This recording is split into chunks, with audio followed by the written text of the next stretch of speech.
Oy, Kumars. Oo. May namamalimos. Ano? Bibigyan ko to ng pekeng pera. Ineng, baka naman meron kang konting pera dyan.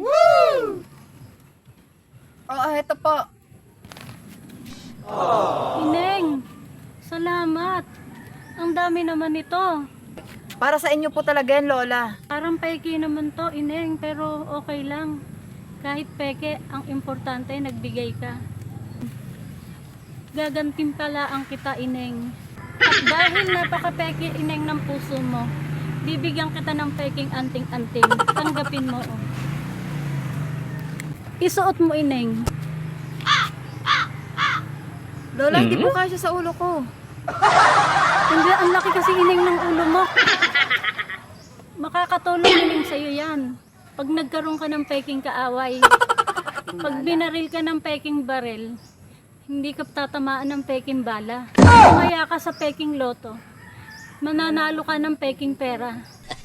At mabibili mo yung peking bahay na gusto mo. At peking masasarap na pagkain.